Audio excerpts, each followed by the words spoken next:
I think the world would be a better place. If politics and religion mix? Because you'd be voting your conscience on certain issues while not fighting over it, but just voting like abortion and things like that. Right. I had a Jewish guy tell me this morning that politics and religion shouldn't mix. So he said he was a Christian. And I said, well, do you believe in Jesus? He's like, no. I said, well, you ain't no Christian. And then he said, well, that's because politics and religion shouldn't mix. What does that have to do with Jesus, did he say? No, I didn't. Oh, you didn't pursue the conversation? No, Oh. that was pretty much the end of it. Oh, okay. I don't know what he meant by that. I think he was saying he was the first Christian. He was saying, oh yeah, we're the first Christians. But I think he was just trying to say because he was Jewish. Is that true? He a Jew. Are you a Christian or a Jew? I'm a Jew. I'm sorry? I'm a Jew. You're a Jew. And are you, but not a Christian? I'm not a Christian. And why you're not a Christian, but just a Jew? Just don't know Jesus. You don't know Jesus? I love Jesus, but I don't know. How you love him if you don't know him? What the? I realize that this week. Man, we have a pre-church church. This is good. Warm up. What do you mean by you love him but you don't know him?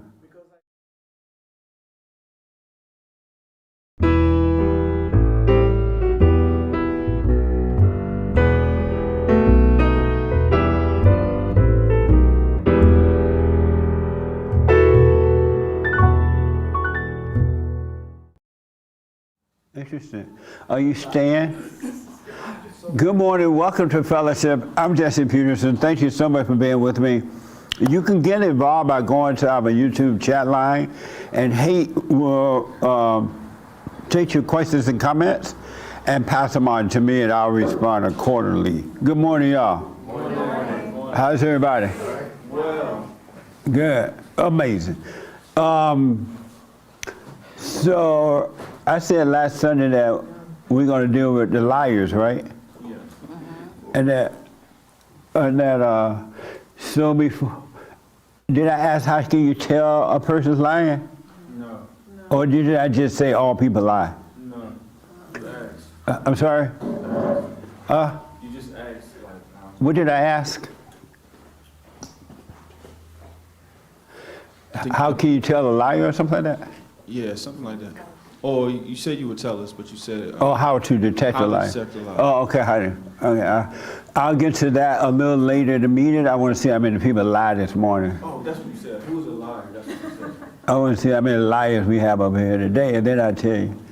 So I'm not going to even look at you like you're a liar, so you don't know you're lying. But nearly all, if not all people are liars. When God said you can't trust a human being, he was not playing. Because all human beings lie. Isn't that something? And so let me see how many liars we got up in here.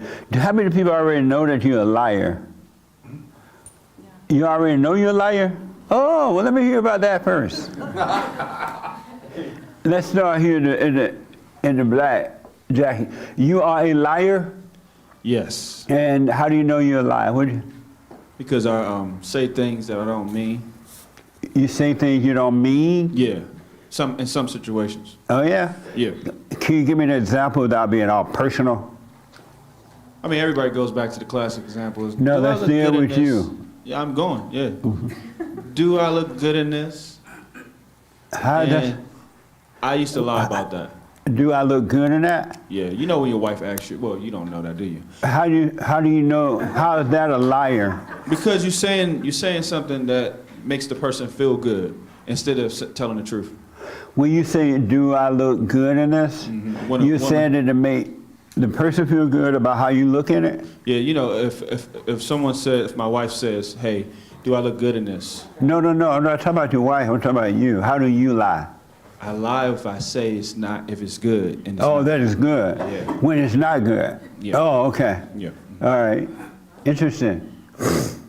Let me see the other liars. Okay. I'll come to you in a minute. And then here, I get all the liars. Son, you raise your hand, you're a liar? Oh, yeah. Well, I'll come back to you. Right here in the pink. How do you lie? See, for a while, I used to like, in my mind, tell myself like, oh, it's okay, because it's just like a little lie. So it's not really a lie. It's like a white lie, you know, just to make myself feel better about it. But in like small ways, things that I think that don't really matter, but actually do matter because you're still lying. Are you able to give a small example? 'Cause I know sometimes it's hard to come up with an example right away. Are you able to give an example?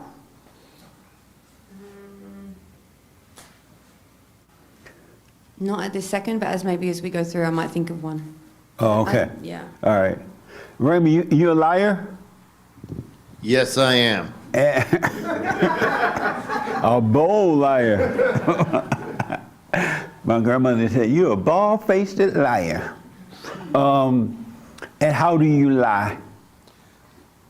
Because I'm also a coward as well. You're a lying coward? Yes.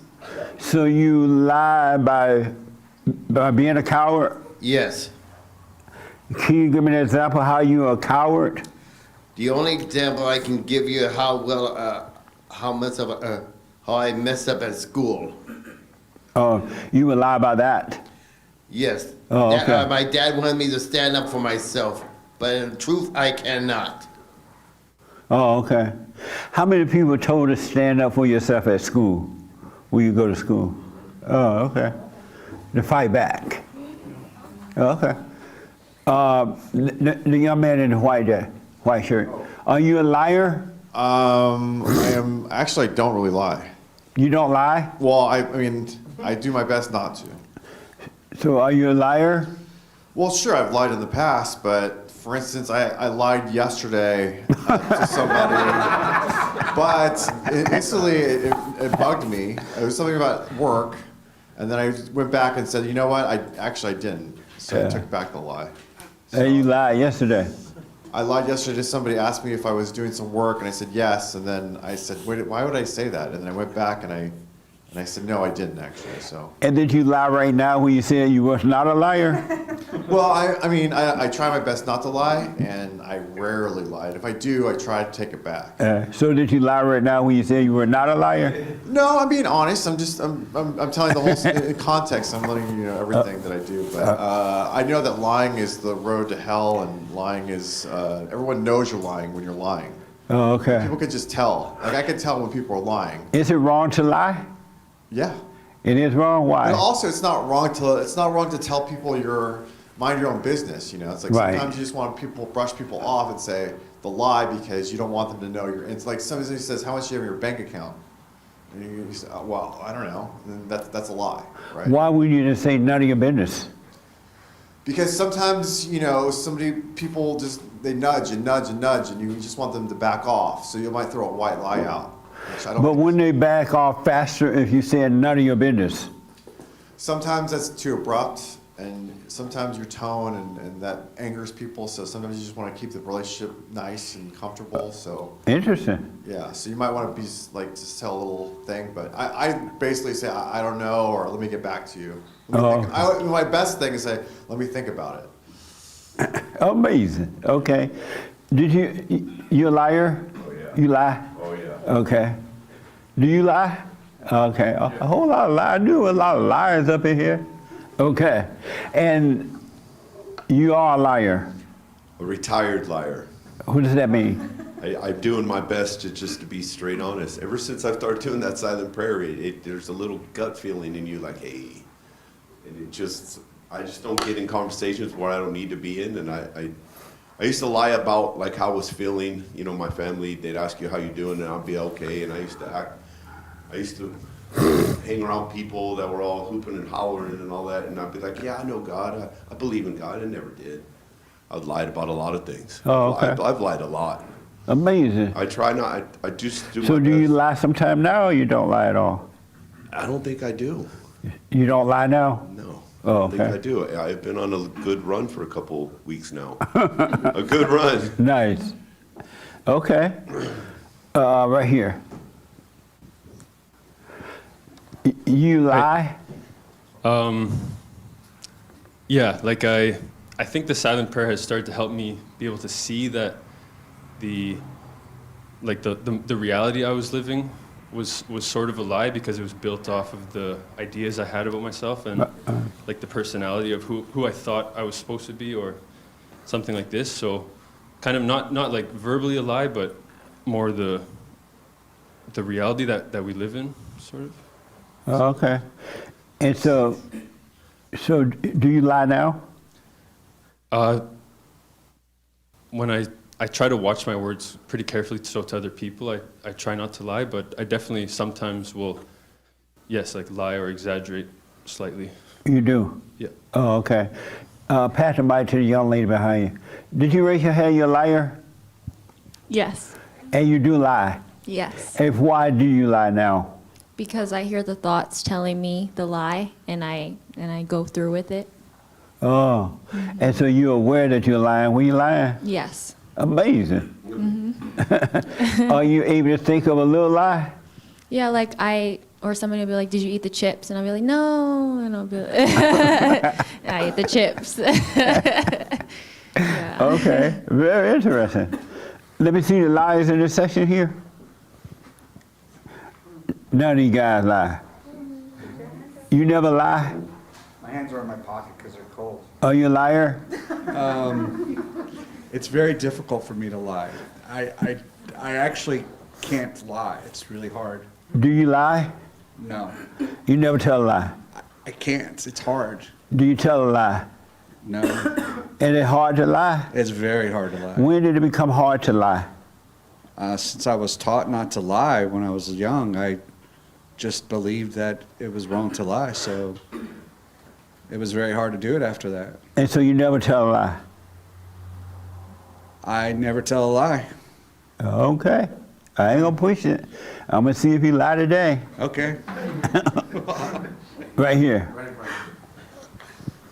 So you say you do lie? I do, yes. And why do you lie?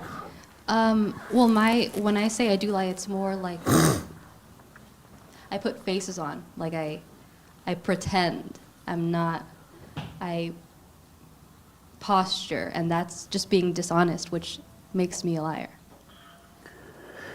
You put a face on? Yeah. And you be lying with the put on face? Yes. Do you know you be lying with your face? I do. You do? Yeah. And do you do you ever lie with words? With words? Yeah, I fib. So you lie with the face and the words? Yeah, both. What the? So you don't Little hold white a lies. I'm sorry? Little white lies. Yeah, well that's nice. If white people are nice. So white lies are fine. Yeah. You just don't want to tell black lies.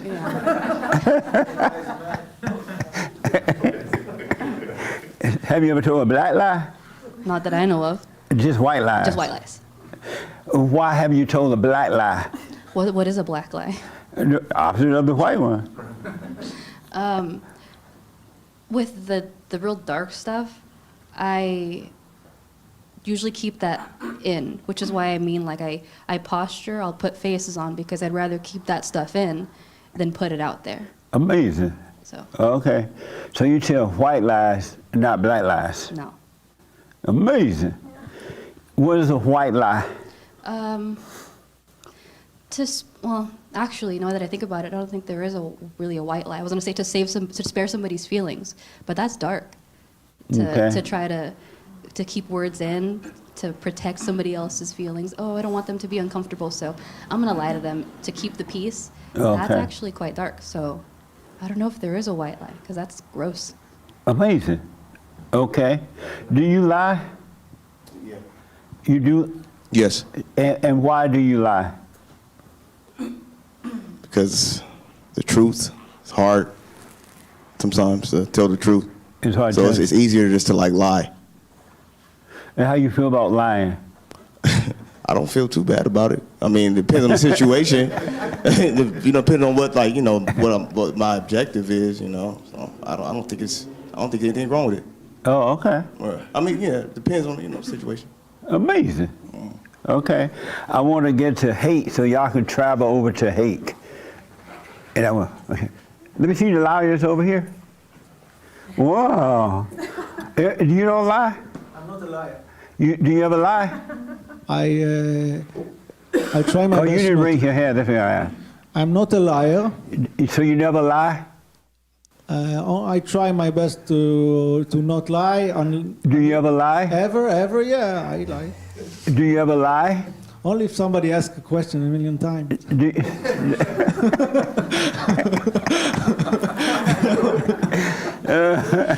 I say, yeah, okay. So do you lie? Yes. Ever lie? Yes, but I don't consider. So if you do lie, why is that you're not a liar? Because I do my best to be a person, honest person. I go the extra mile to not lie. And then if... And you go to extra mile, and once you gone that extra mile, then you lie? I think we saw an example, a live example. So you travel extra mile, then you tell a lie? After a mile, that's it. What? After 1 mile, that's it. So why not just lie and save the mile? Just a lie? Why don't you just tell a lie? Why do you have to travel first? I think there's a difference between being a liar, a person who doesn't care about... I don't like to lie. I do my best. I really make an effort to be as honest as I can. But you still lie. But I'm not a liar. But you still lie. Rarely. I'm sorry? Rarely. You're rarely liar. Rarely lie. Are you lying right now? Are you rarely right now or travel? No, I'm being honest. Right now? Yeah. Okay. All right. Yes, ma'am. You raise your hand. You're a liar. Yeah. And how do you lie? I probably lie. Not probably. How do you lie? I agree with a lot of things people have said in here. No, I want to hear your lie, not know, somebody else. I know. Don't agree. I want to hear your lie. Probably. Not probably. Well, I actually. Not actually. Oh my God. At work. You lie at work. Yeah. Can you give me an example without getting in trouble or anything? Just how you lie? Choosing words to appease the masses. So it's like a very selective way of speaking to keep everybody on the same page. And maybe that's just like a work, I don't know. I'm not going to be like, yeah, this really sucks and you shouldn't use that to a client. Do you know what I mean? I'm going to find words to sell it or make them feel good about it or whatever. So or you lie to the client? Pardon me? You say you lie to the client or to the workers? I think there's just some sales that in a selling situation, I think you have to just lie. I don't know how else to say it. So you're a salesman, right? No. You're not. No, I'm not a salesman, but I feel like. Oh, I thought you were a salesman. That's why you say you have to lie. No. Why do you have to lie? You're not a salesman, right? No, but I think So how do you lie at work?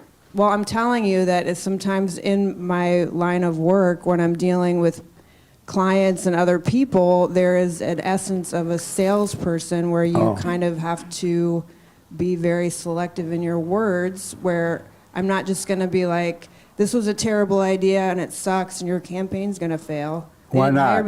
Because they didn't hire me for that. They hired me to do something else, so I'm going to... They hired you to lie to them? Yeah, actually. They did. Yeah. All of advertising is lying. So if you're not lying, you're not playing the game. Pardon me? All advertisement is lying? 100%. So when you got hired, you knew these people hired me so I can lie. I've never really thought about it like that, but probably kind of, yeah. That's amazing. That's a very interesting point. Yeah. And you believe that all advertisement is a lie? Yes. Interesting. Okay. Thank you, you little liar. Shout out to the liars. All right. And you lie. Yes. And can you give me an example? How you feel about first being a liar? I'm fine with it. I believe that lying is actually quite necessary. And why? Hypothetically speaking, if my life hung in the balance or a loved one's life hung in the balance, I would lie. What do you mean by loved one life hung in the balance? Like the classic example, if someone knocked on the door and asked, is your husband here? I want to slice his throat. And he's there, but underneath the bed, of course I would lie. What other kind of lie? Give me an example of another lie that makes you a liar. Well, let me think here. I have a lot of children in my life, so. You have a lot of kids? Not personally. Oh, you I didn't have them. birth to them, but I have, You deal with a lot of kids? Yeah, I'm okay. around children. Okay. And, I've had like a niece come up and ask, is this picture cute? And it's just a scribble. It really isn't cute at all. But of course I'm going to lie to her and tell her it's the best thing I've ever seen. Of course you are. And why? Because she's a child and I would want to give her positive reinforcement. And so lying in that situation is positive? No, it actually isn't. It So would be then why positive. lie then? Because it's a conditioning. I don't know how to not go there, especially with a child. How about just say no, that's not pretty. Because I would hurt the child's feelings. She could be traumatized by that. Children are traumatized by little things. You don't think they're traumatized by lies? You and these questions, Jesse. By the way, that biblical question, that was intense. But Yeah, we'll get to that. I know. Yes. Yeah. So Truthfully, it would be. It is traumatizing. So you would rather traumatize them with a lie rather than with the truth? Apparently. Amazing. Yeah. That's interesting, huh? Yeah. It ties into the biblical question for me, but that's a Yeah, I'm gonna separate get to that in a topic. minute. But yeah, very interesting. Amazing. Are you a liar? Yes. And how do you lie? Can you give me an example of you lying? Something not personal, but how you I lie. can give you an example. Okay. Recently, and this happens to me a lot when I'm walking into like the liquor store or a store. And Into a liquor store? Did you say liquor store? Yeah, I just. Black people I worry live in the liquor hood, store, Jesse. huh? Come on. A lot of liquor Well, at least you stores didn't say where- a weed store. A lot of times there's somebody standing outside waiting for people to come in so they can ask for money. So they'll say like, oh, do you have $1? And I'll be like, no, and walk into the store. Knowing that I have $1, even in my mind, I'm like, you just lied. But why don't you just say, yes, I have, but I'm not giving it to you? But you're not about to get it because I don't want to have that whole conversation. Plus, like I'm saying, You don't want like, to have what whole conversation? oh, yeah, I got $1, but you're not about to get it. And then they look at, they might, the area that I live in, like, it's very possible they could be like, oh, you want to get smart? I'll just snatch your purse. Like, so. Oh, so you lie to protect yourself? Not to protect myself, just to avoid having any further conversation. It's easier for me to just say no and keep moving than to go on about how I do have $1, but I'm not going to give it to you. But why do you think you have to respond at all rather than lie?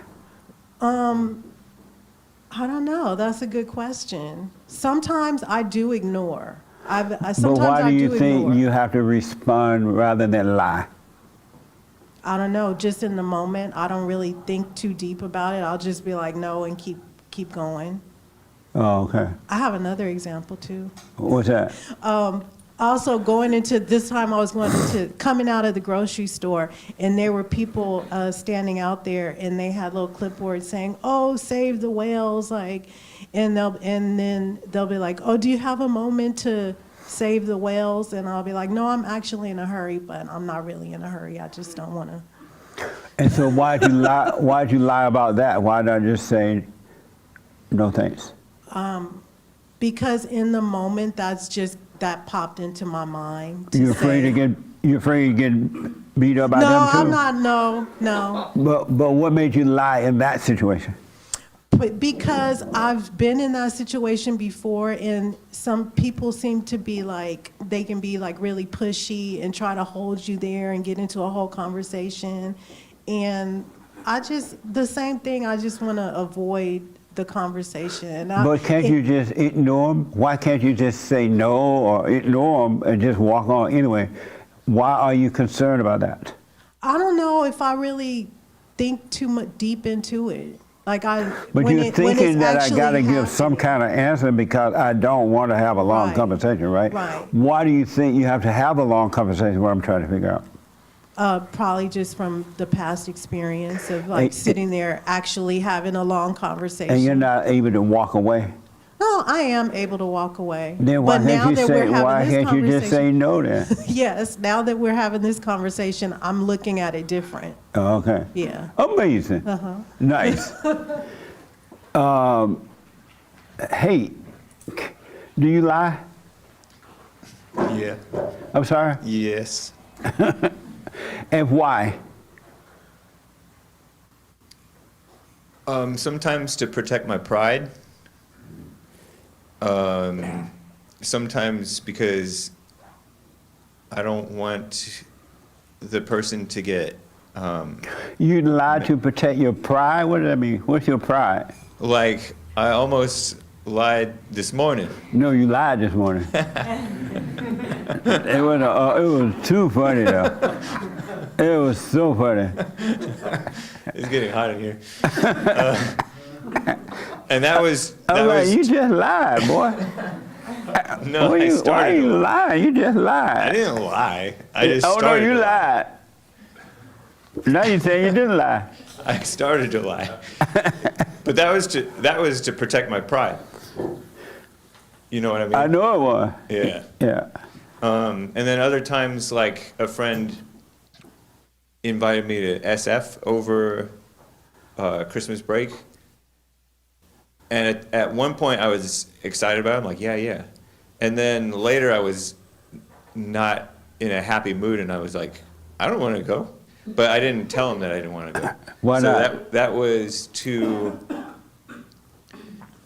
I was concerned about offending him and having to, you know that thing, that people pleasing thing type of situation. I'm not sure what that is. Oh, okay. And then sometimes I'll like act like I'm concerned for the welfare of somebody when really it's just selfish. Oh, okay. Yeah. Amazing. Yes, sir. Right here. And then the young lady in the black. I thought about you this morning. About me? Yeah, I get to you in a moment. Yeah, so you had your hair. Go ahead. I just wanted to point out. You out. look better with hair, I think.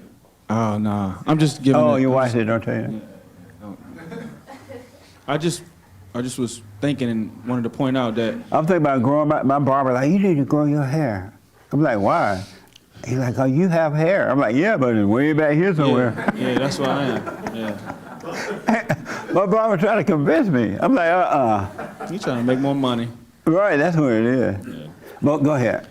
So I was just thinking, it's not only, lying isn't only like saying something that's not true, but it's also denying reality.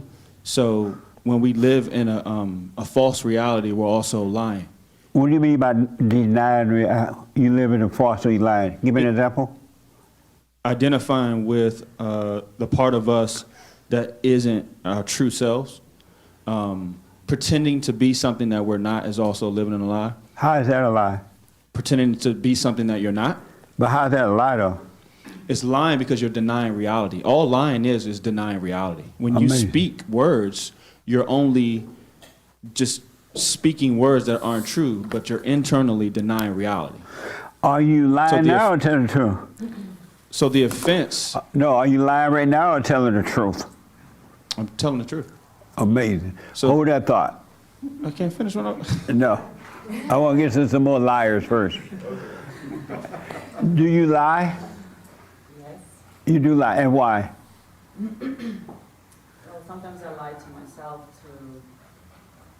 Sometimes I know that it's not gonna work, and I lie to myself because I want it to work. So I lie to myself, but no, this is good. This is the path I should walk, or this is a person I should be with, or this is something I should choose. And I lie to myself, but I know that it's not gonna work. Can you give me an example without being so personal? Oh. Yeah, I was wondering. Yeah, and then sometimes I lie. I'm usually quite good at not lying to make people feel good or bad, but last week, or this week, I lied to my friend and she wanted to come over. And I said, I ate something bad and I think I'm feeling very nauseous. And you were lying. Yeah, 100%, yeah.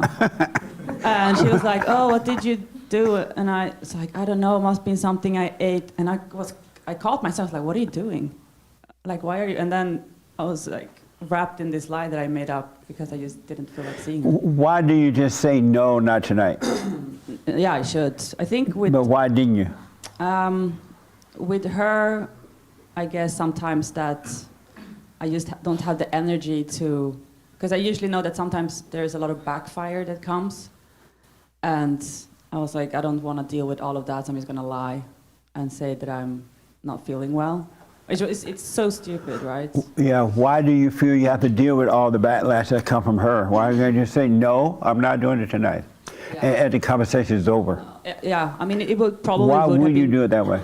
It probably would have been fine, but my brain was just going to all these past moments, right? And thought of all the other moments when I had been honest, and it was kind of this whole explosion of things that came back.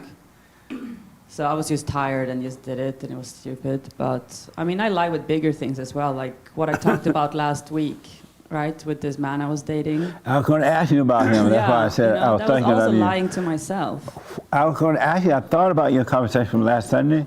I'm like, oh, this is a liar. I'm going to ask her about it. Why not just be honest with the guy? No dating, that's it.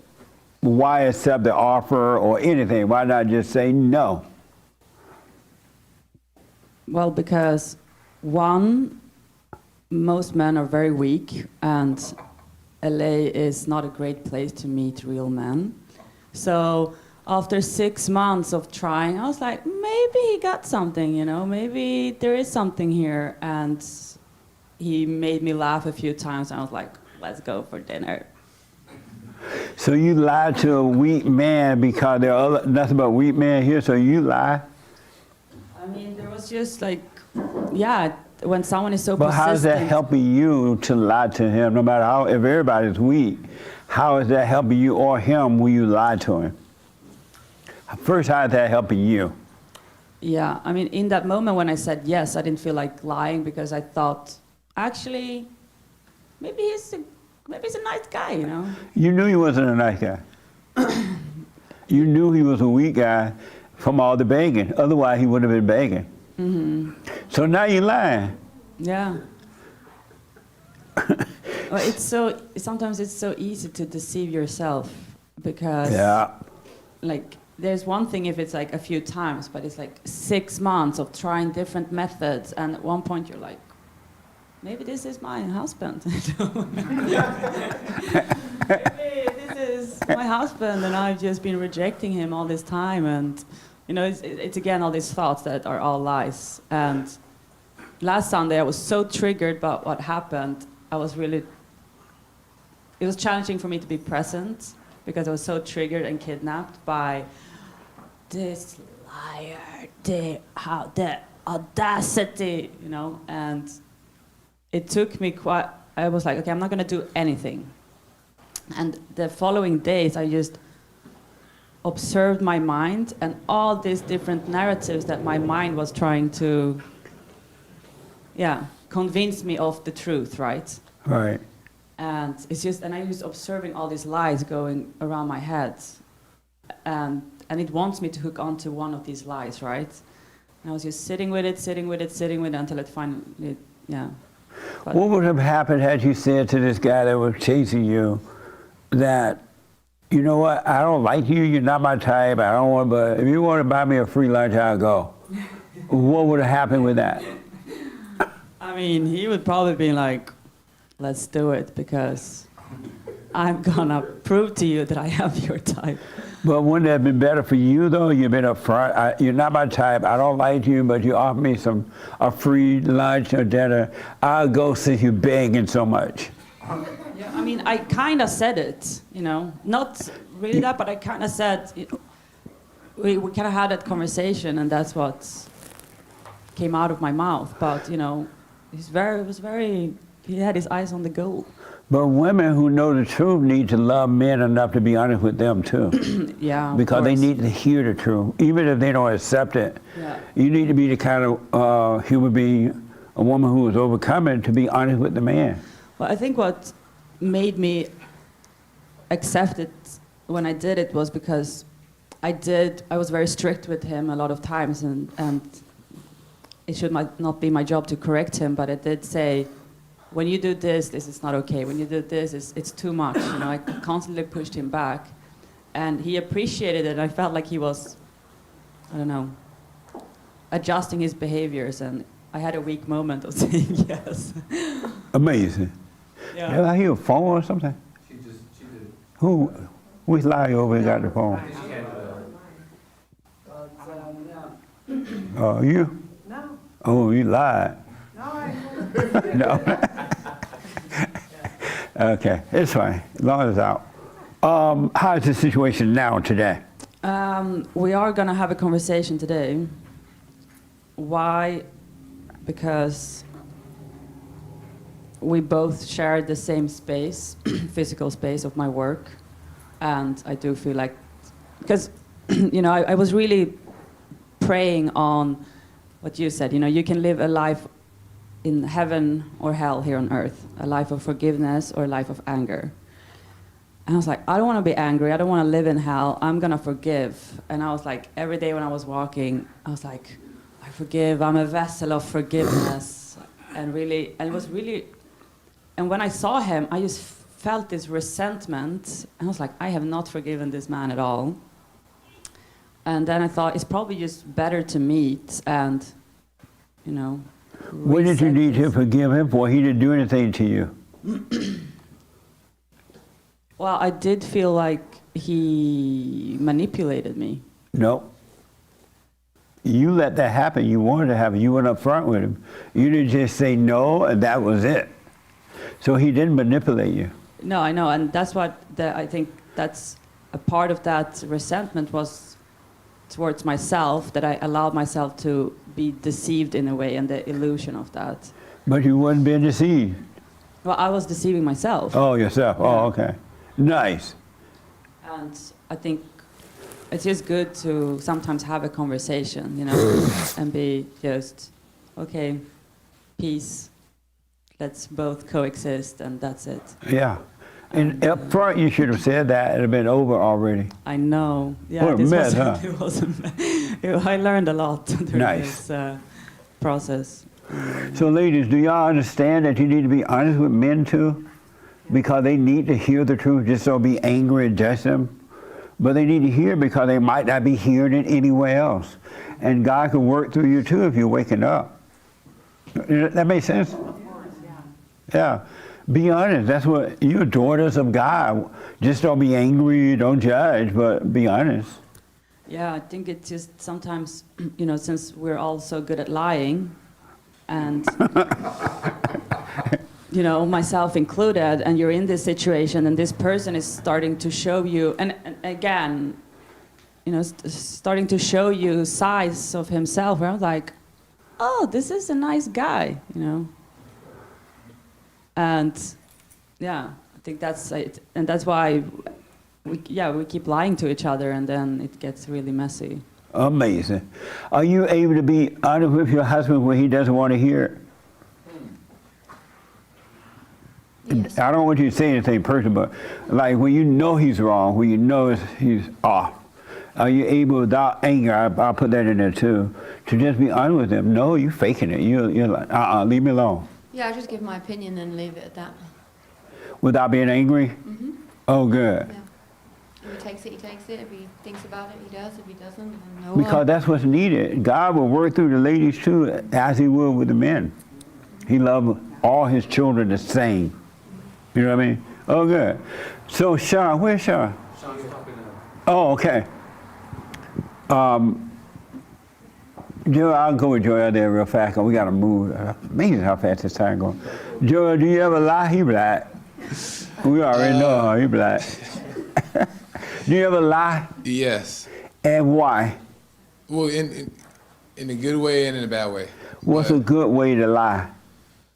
I think a good way to lie is if it's gonna do, the truth is gonna do more damage than good, then you can lie. What?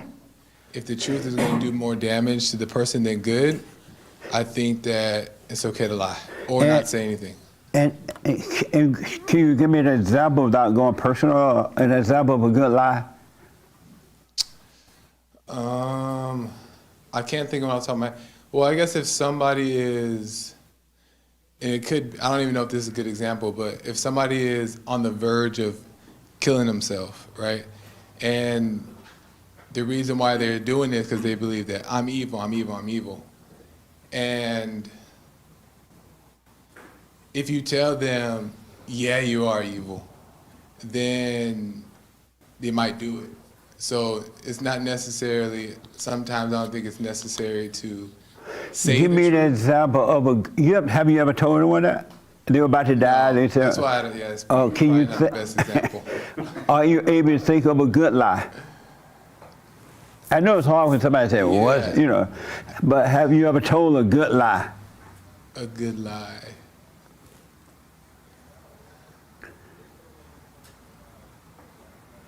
Okay, well, there's a past situation where with a girl I was dating in the past, and she had said something. She was like, oh, when we're together, it felt like nothing exists. I think she said something like that. And then I thought that was crazy, right? And well, because I understood that in that moment that she made that up, that that's not real. It was just an emotional thing, and it felt good to say.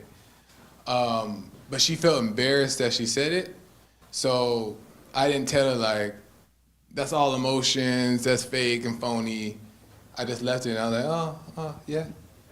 But how do you know she felt bad? Because you could tell that if I would have said it, it would have been more damaging trying to correct her than it would be good. I was trying to get a good lie that you've told. That was a good lie. But you said you didn't say anything. No, but I was like, yeah. Oh, you said yeah? Yeah. Oh, so you're lying about that? Right. Oh, I got you. Give me a quick example of a bad lie, if you think of one. A bad lie? Well, I mean, like James is saying and Alexis is saying, is in the form of trying to protect yourself. Those are, I've done those. You heard James lie this morning? Yeah, I was there. I witnessed it. No. I was a witness. That was too funny. It was even funnier because he caught it and then he realized it. Amazing. Yeah. Sean, you lie? You ever lied?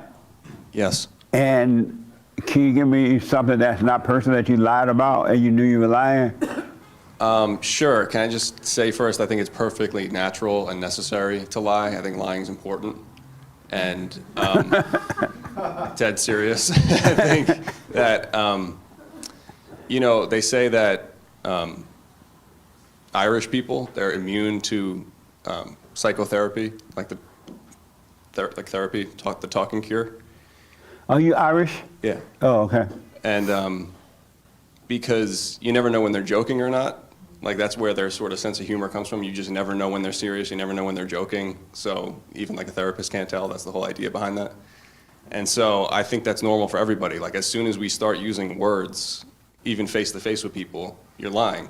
Like a word is just an idea. As soon as you start to try to communicate and you're using words, you're lying. So it's perfectly normal to lie to people, but through those lies you get to the truth because you can see past those lies in people.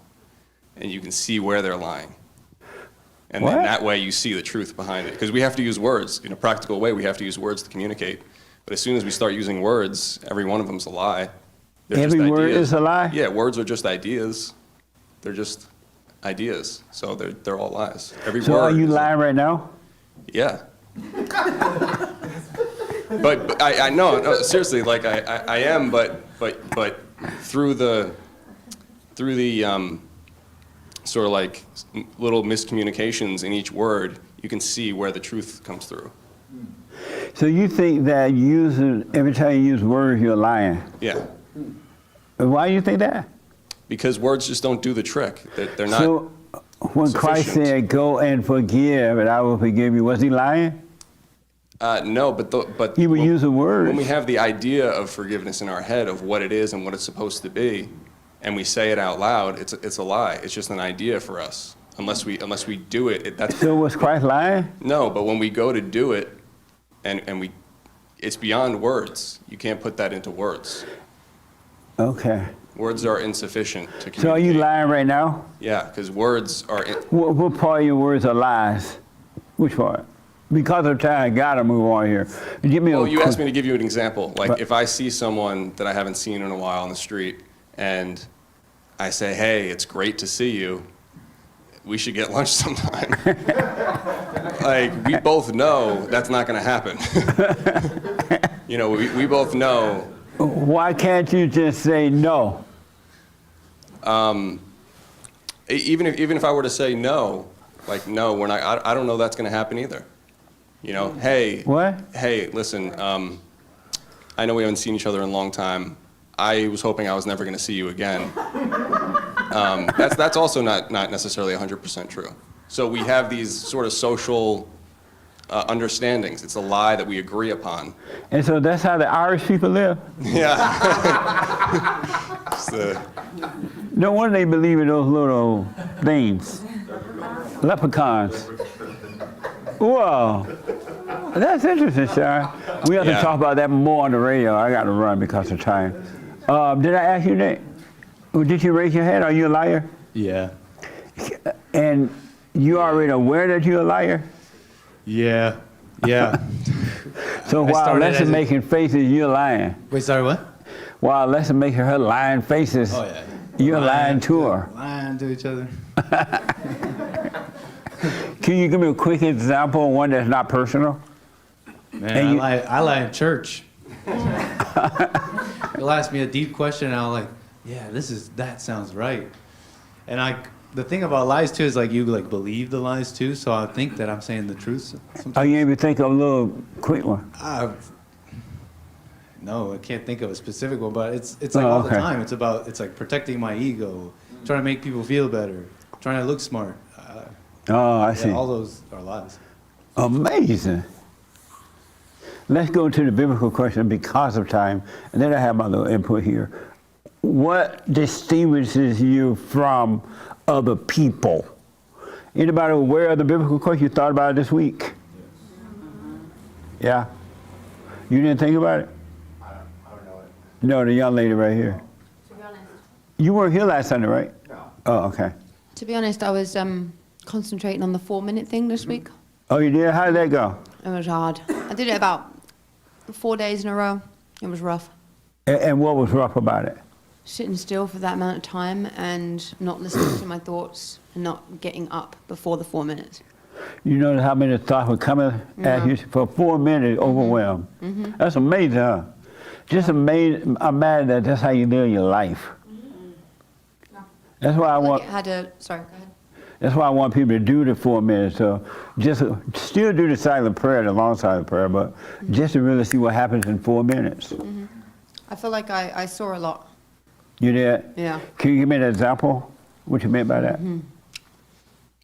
It'd probably be too personal, but I'm sorry? It would probably be too personal, but lots of different things were revealed this week. So, in different aspects of my life. So, but it was good. Nice. You like discovering for yourself? Yes. It's better that way, right? Mm-hmm. Yeah. Yeah. Well, stay with it. Stay with it, it gets better. Nice. The biblical question, you said this is the one you were talking about, right? Yeah. This week, biblical question. What distinguishes you from other people? Well, when I heard this question, I began to formulate this list of things that make me so unique and distinguish me from everyone else. But as I got to the very final thing on the list, it's as if the Lord, God took a pen and just went boop and popped that little bubble. And in that moment, I got this revelation that there is really nothing at all. There is nothing at all that distinguishes me from anyone. And in that, I felt the ego pain. I did not want to accept that at all. And what was the ego pain? The ego pain was coming to the realization that I'm no different from anyone else. And I'm someone who,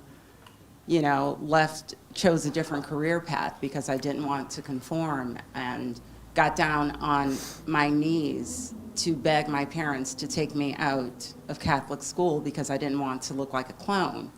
So I've always, since the beginning, had this identity, which when we were talking earlier about the positive reinforcement, whenever someone has given me any type of positive reinforcement, for example, you're creative, you're this, you're that, all that did for me was cause me to forge a closer alliance with Satan, which is why it's been so difficult to unravel all of that, because he literally was the God of my life, whom I was serving, like you always say. So does that see why you should not lie to kids too?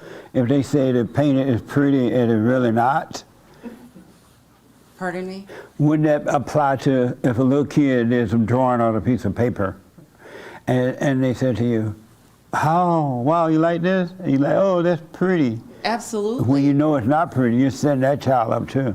Absolutely. The positive reinforcement as the negative reinforcement, it's all from the devil, and it causes us to form these alliances, which is why all these decades later, it's an unraveling, it's such an indoctrination and brainwashing, and we identify with these things, which is why we need to forgive our mothers, because even if we weren't in a so-called abusive household, even the spoiling and the parent who has their children, as my parents did, and involved in everything, my mother in particular, those are things that need to be forgiven because they set us up for pure failure. Yeah.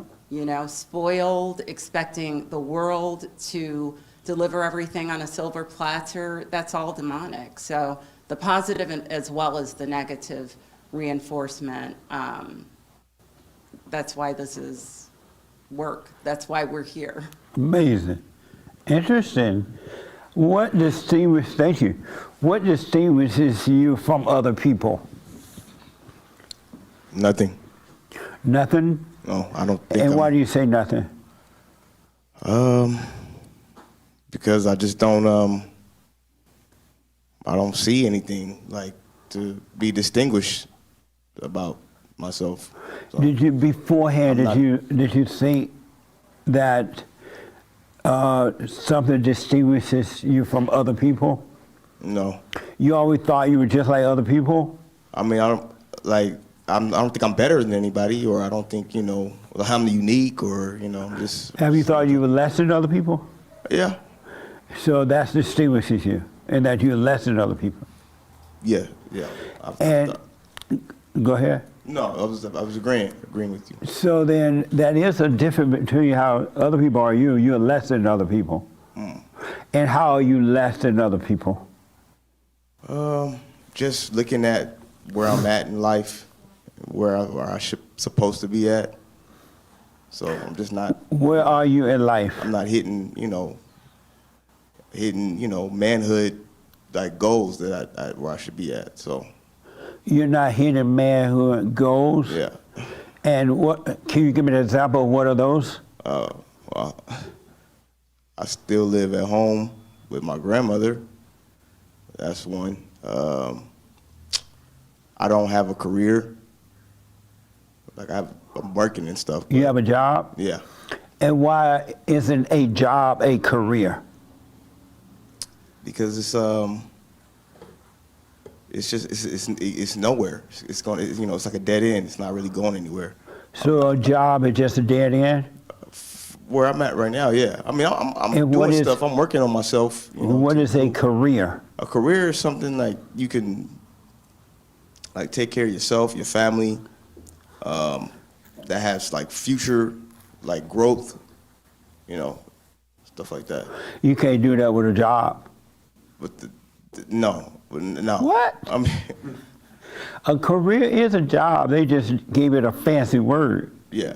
But it's just a job. Let's say that you would end up going to be a plumber or pick cotton, right? Yeah.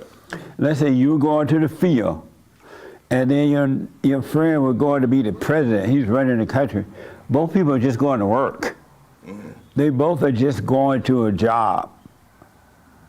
But the president may say, I got my career. Yeah. But what he's really saying, I got a job. Yeah. It's no different. It's just a dressed up word to make the ego feel better. What do you think about that? I see what you're saying. What am I saying? That it's the same thing. It doesn't matter, like, I guess the level or like the requirements or that it takes to get that job. It's all the same. But Yeah. my thing is, it's like, well, like what I'm doing now is not getting me anywhere. That's what I'm saying. If But you get a check, it's a check though. Yeah. it get you somewhere. Yeah. Yeah. It's helping me out, but It buy you food. But I could do better though. I could do better. Do better than what? I could do better than where I'm at right now. But how do you know? Because I'm not. I just don't feel like I'm not living to my full potential. That's what. What's your full potential? It's just getting a better job, getting a better. But what, better job like me to get a better paying job? Better paying job, yes. Why don't you just go get a better paying job while you had a lesser paying job? Yeah, I'm working on it. I'm doing that. But But why compare yourself though as being distinguished from a person's career? All you're doing is getting a better, because the person with the career, they just have a job. Mm-hmm. And if they're a doctor, right, they go and get another degree to be a professional doctor so they can get more money or whatever, a double master doctor. They just try to make more money, the same as you would by trying to pick 200 pounds a day rather than 100 pounds. Yeah. It's the same thing. Yeah. That makes sense? Yeah, I just think that would be, in a different place. What do you mean? With a career. In a different place, like where? Like, as far as, taking care of what I need to as a man. Why not just take care of what you need to, because that's a need you have? Why you got to do it as a man, but just do it? Yeah, you're right. But No, that was a question. I am doing it, but if I'm able to make more money, I'll be able to accomplish more. Like what? If you can say one example. Save more money. I want to buy property. I want to. So why not just, hey, I need to make more money. I'm gonna work 2 jobs. Yeah, yeah. Let's call your job a career, see if you feel better, see if it worked better. Let's call your job a career. Whatever you're doing now, we're gonna call that a career. Okay. That feel better? No. Do you understand that career is just a fancy word, that's all? It has no meaning. Mm-hmm. Do you see that clearly? Yeah, yes. How many people understand that? But it just sounds better to say, my career. I gotta go to college to get a career. No, go get a job, you got a career. Even if you're a prostitute, you got a job, that's your career. What? Isn't that true? Don't you make money for prostituting? Don't you make buku money? And then when you want to make extra money, don't you stay out on the road a little longer? It's the same thing, it's just words. Anybody disagree with that? But what happened is the ego put meanings around these words, and they put you in prison. If a person got up and went and be a prostitute, that person is no different than you. They're just prostituting. And because they have made prostituting sound really bad, but they make picking cotton sound good, but they both just a job. What a mess, huh? The ego does this to us. It really does. And it makes us judge one another. Now, I'm not saying go be a prostitute, but I'm saying don't judge yourself if you are, so you can move away from it. And don't worry about what others think about it. What do you think about that? Why are you laughing? We're talking about prostitution. Yeah. And I just started thinking like how so many jobs and careers actually are equivalent to that word. Really. So what now? Prostitution is really an equivalent word to career and like a lot of things that people do to make money. It's actually, there's a lot of prostitution happening besides just the prostitution on the street. Yeah. I see, well, I don't see a lot, but I hear a lot of women on YouTube and TikTok, and they're taking off their clothes, they have their personal account kind of thing, right? What? Huh? OnlyFans. OnlyFans. And then that. Only friends. What? What? What? OnlyFans. Oh, OnlyFans. I thought you said OnlyFriend. And on their OnlyFan, I guess they take off their clothes and stuff, right? And then the people get their money to see them naked. Who is worse? The person that's looking and paying money to see them naked, or the person that's getting naked? So how can the person looking at the person naked feel better than the naked person? Because the person looking at the naked person is judging the naked person. But what's the difference? Uh-huh. What's the difference? One's paying for it. One's paying for it. Speaking to the mic, you say one paying for it? Yeah, there's one person paying for it. And the one that's looking at it, making money off it. and the one that's not paying, are they paying for it? What do you mean, sir? Let's say you looked at the OnlyFans person, right? Mm-hmm. So you're paying for it. But the one that lets you look at them, are they paying for No, it? they're making money. But are they paying for it? Yes, but yeah. Yes, but what? Well, not like physical money, sir. But they're still paying.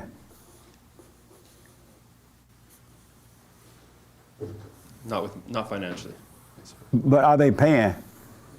What do you mean by paying? Are they paying for it? How do you think the person that have an OnlyFans page feel? All these people looking at them, they got to get up there every day and make a fool of themselves. Mm-hmm. How do you think they feel about themselves? Yeah, of course they're internally paying for it. Yeah, it's the same thing. And the person that's spending that kind of money to look at it, internally painful. Mm-hmm. Of course. Yeah. Do y'all see it's the same spirit? Christ went amongst everybody because he understood it was the same spirit. And he wanted them to know that they could be free. That you don't have to live that way anymore. You can be free now. Yes, ma'am. So that's a little off subject. I didn't know that one. Yes. So. And I say that just, and hold on. Yeah. So you don't see your job. Don't let Satan tell you, oh, you don't have a career. You're not a doctor. You're not a lawyer. You're not a therapist. You're not a this. It's just a job. That's all it is. No matter what you're doing, no matter what the title is supposed to be, it's just a job. It's not a career. They just added the word career because it sounds better than a job. And then you can convince the people to go to college because they're going to pay buku money to go to college and get a career. When they get out, all they got is a job. and a faked up ego. Now they got to pay all this money back for a career, which is no different than a job. That make sense? Yeah. Yeah, so don't judge yourself like that. Yes? Well, I have a question, and that is, if I compare myself to Beethoven, for example, we are both fighting the same spiritual battle, but when we compare talents, we are different. But you're not supposed to compare talents. You're supposed to enjoy talents because they're all from God, right? So if you're a Beethoven and I like that kind of music, I'm like, wow, this is amazing. I can enjoy this. And even if I wanted to do music, I'll learn from it, but I wouldn't compare to it. Yeah, but then if we come back to the biblical question, that, I mean, spiritually, I'm not different from anyone else, but we do have different talents, and someone might be much better than me at a lot of different things, and that makes us different. But the question wasn't about what distinguishes you between your talent. It was what distinguishes you from other people. And what do you say to that? Well, in that case, yeah, our talents. Maybe. Our talents distinguishes us from other people? I mean, it's a deep question. I could also look at it from how, and that might be the ego, because then I'm comparing myself again, but am I more awake or less awake than someone else? And I mean, in the end, it's all the same, right? It's like we look into each other's eyes and it's just consciousness observing itself. So it's all just one, and that's why we're fighting the same spiritual battle, because it's the same spirit.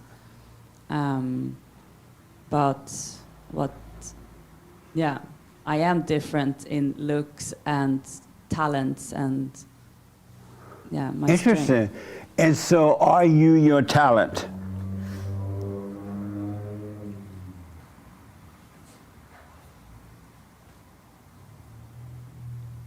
I don't know, it's when I look at it from creatively, because that's what I do for a living.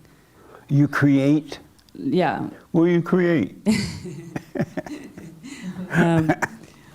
Well, if you look at an artist, for example, there is something when you are being creative that is not necessarily you. It is God. And that's how I look at anyone that's creative in a way. And so are you your talent?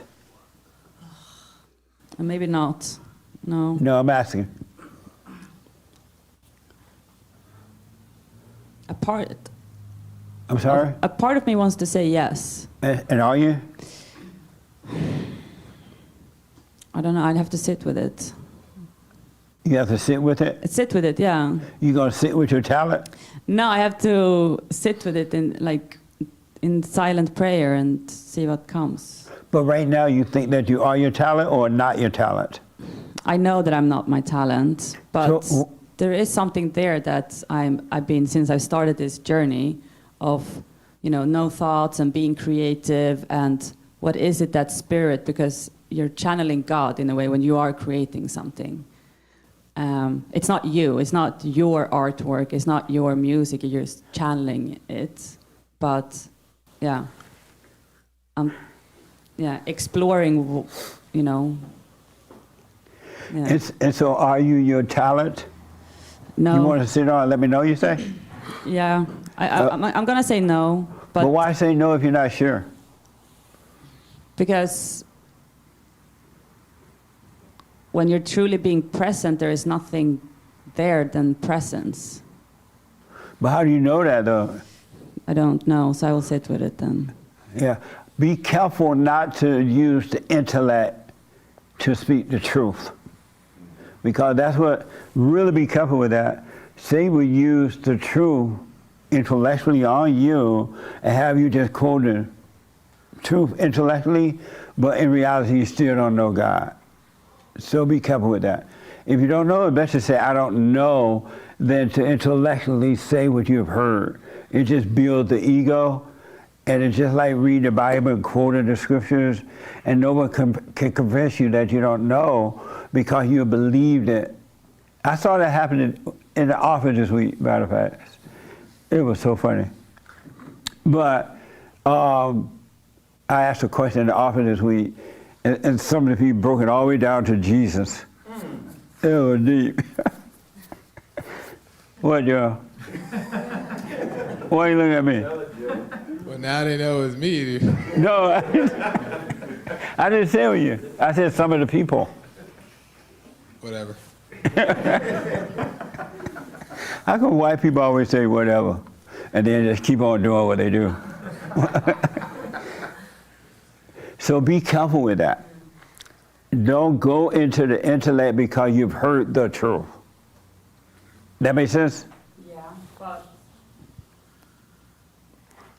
What part of what I was saying do you felt like I was? When you were going into the deep thing about, I forgot now, and I asked you if you knew that was true, you're like, I don't know.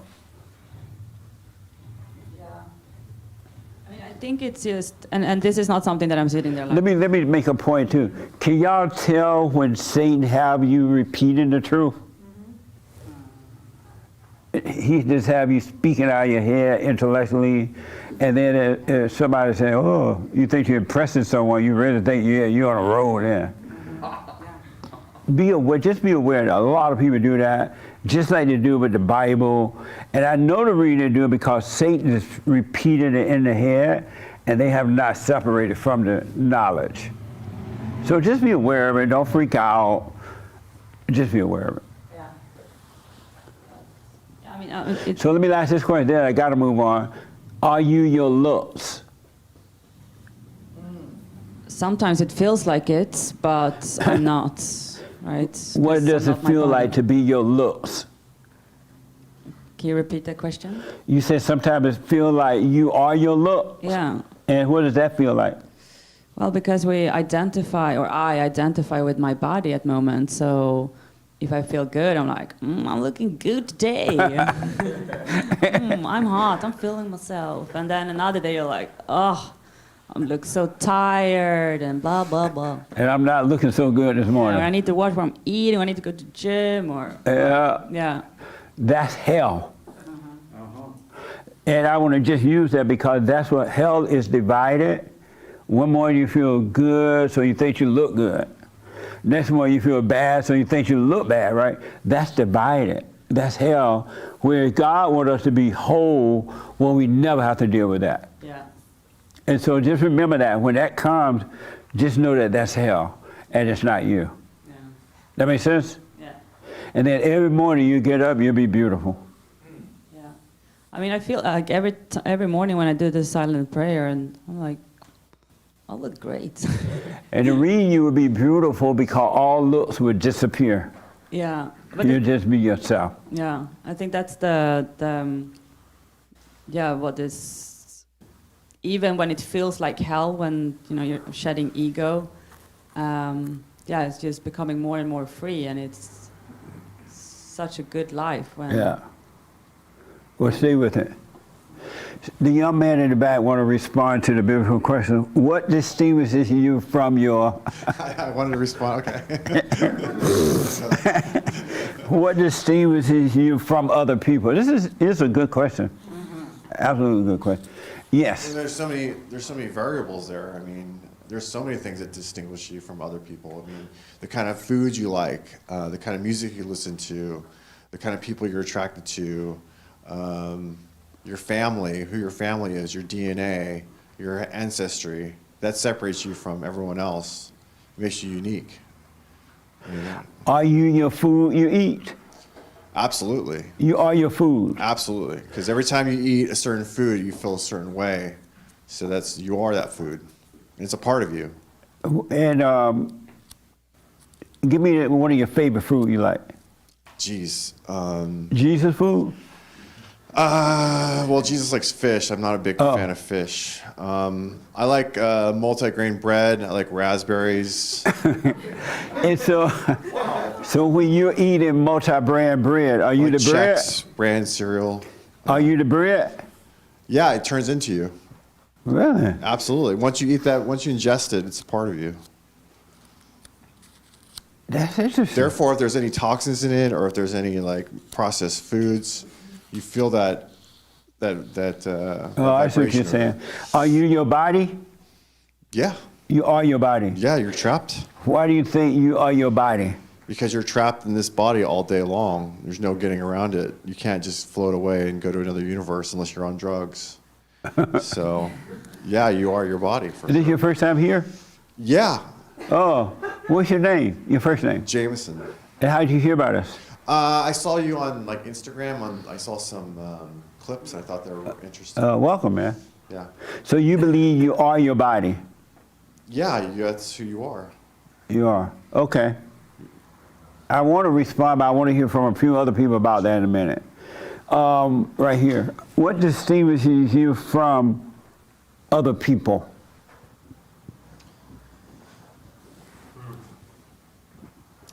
It's a good question. Let me see. So, I guess before I started to kind of wake up, I would think of myself as being, more creative or more like this, and I would work hard to, like basically before I woke up, I was kind of worshiping myself before I found God. It was more like worshiping myself as a God without knowing. And like I would maybe constantly be distinguishing myself more, wanting to like stick out or be different in some way. And then I had an experience where I kind of saw, God let me see the devil that was working in me, like very clearly. And when I told my mom this, she thought I was on psychedelics, but I was completely sober. And yeah, I saw like how ugly and how like the truth that was within me, because I was completely avoiding before. I thought like it was always someone else's fault. I thought I was perfect, like, and then I realized, and I got so humbled. God, like at that moment, I had shortness of breath for like a couple years before that, and at that moment, God gave me my breath back, and I kind of saw reality for what it really was, and I was just like so grateful. And then, since then, I try, I guess, to not distinguish myself as much from other people, I suppose. Just try to not think about it too much, and not identify with, like, I was like a top athlete in Canada, and I would like have pride in that, and now I still play, but I don't really care as much. I just play, and I just like, and like all the other guys who I train with, they take it so seriously, and I take it just as seriously, but it doesn't like bother me. On court, I don't like have the emotions in my head as much. I just play, and it feels like I'm not trapped in it anymore. Amazing. Are you from Canada? Yeah, I'm from Canada. This your first time here? First time here. Oh, what's out your of name? luck too. I'm sorry? It was completely out of luck too, because I was traveling to some international tournaments in Mexico and El Salvador, Mm-hmm. and my layover just happened to be through LAX, and it was overnight.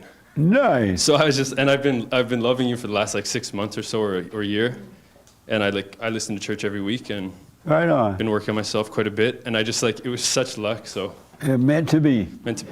The anchor baby from Canada. Yeah, I know. I was talking to him. He's from Calgary. He's from your part? No, I'm from the he's other from side. Calgary. I'm from the real side. Calgary? The real side. What's wrong with cabaret? Yeah, that's Canada. I'm joking. No. Cabaret, Lord. Nice. In a cabaret. Any question about anything? You came so far, your one-time visit. Any No, question? nothing on my head right now. Okay. Stay with it, stay with it, stay with it.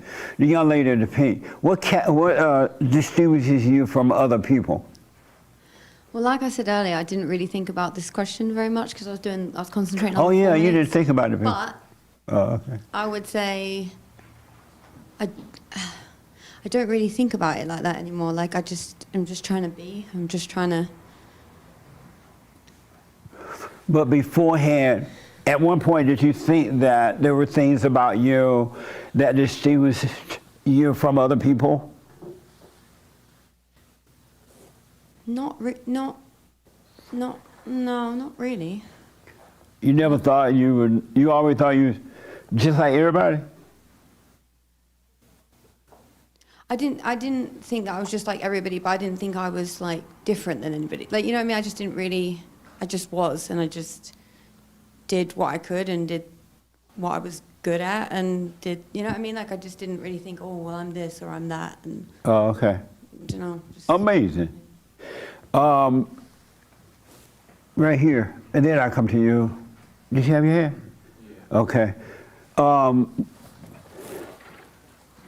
Are you a victim? No. I'm sorry? No, Do you create victims? no, You don't create victims? no. And why do you say no? I don't, I'm kind of like, I don't really know if I understand create victims. But you said no already. Yeah, because. Why you didn't say, well, what does that mean? I'm just looking at it like when you ask me, am I a victim and do I create victims? I would say no, because anything that's. You don't create victims? No.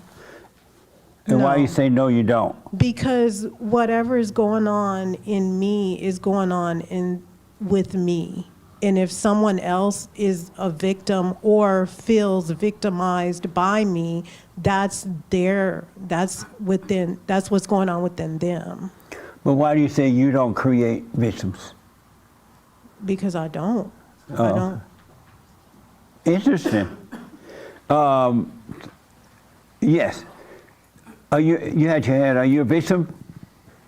The answer, I don't know. I think not. No? I never thought about it, but I think no, I'm not a victim. Do you create victims? I'm not aware of it. You're not aware of it? If I create victims or not, no. No. The You answer don't is, create victims? no. The answer is no. And why do you say no? The same question I had. Why do you say no, you don't create victims? Because I realize that I cannot create victims. I cannot. But why do you say you can't? It's simply, I don't know, it's simply obvious. How can I create victims? How can people create themselves as victims? I'm sorry? People create themselves as victims. And you can't create a victim? Maybe myself, I could have created myself, but not others. Maybe that's... Not other. But why? I can answer the biblical question. Oh, okay. What distinguishes you from other people? Okay, so my answer is standing up for the truth. That's what distinguishes me from others. Standing up for the truth distinguishes you from other people? Yes. And you stand up for the truth? Yes, it's related to. Why are you laughing? Because because in the beginning of the fellowship of the session, you talked about it, and honesty and all this. So it was kind of.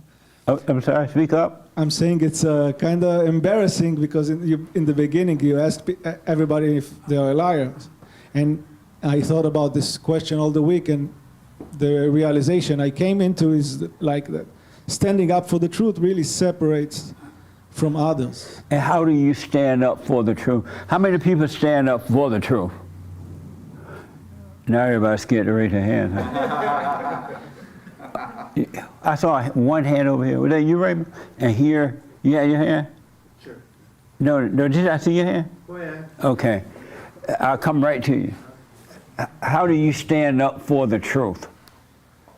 Speaking out, like refusing to, like when you say you're a liar, I refuse to accept that you just to say, yes, I'm a liar. So standing up for the truth is speaking out when it's necessary. The truth eventually, you speak it. It exists even if you don't speak it, but how else can you stand up for it? Okay. But I also thought about, there is, that's the answer. Like I saw a quote that said that the first step of real courage is not to take part of the lie. That's how you stand up of the truth. You don't take part of the lie. The first step of real courage is not to take part in the lie? In the lie. People take part in the lie. What kind of lie? Whenever the opportunity comes. Oh, I see. To lie. To go along with the lie. Yes. Okay. How many people agree with that statement? The first step of encouragement, right, is to not take part with the lie. Do y'all agree with that or disagree? Who disagree with him? Who agree with him? Could you repeat the question? He said repeat me about it. I saw a quote. I may not be accurate, but he said that the first step of real courage is to not take part of the lie. Yes. You agree with that? And you say you agree, Joel? Do you agree with that? No. Do you stand up for the truth?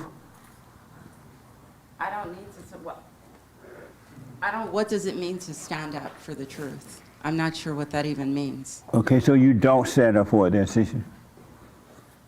Well, what does it mean though?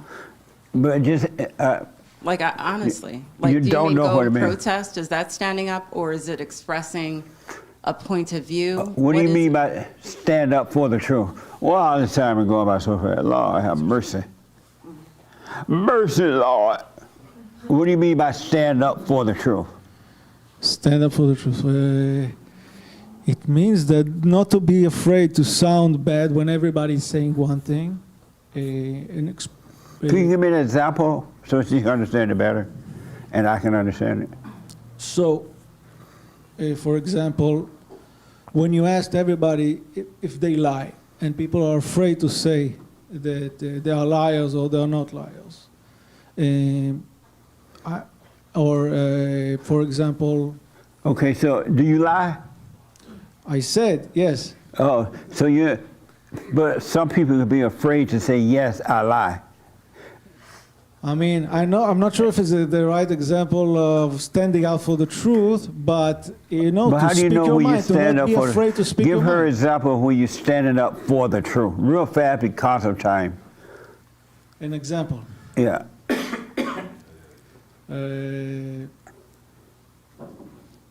I will think about it. I don't think about now anything. What?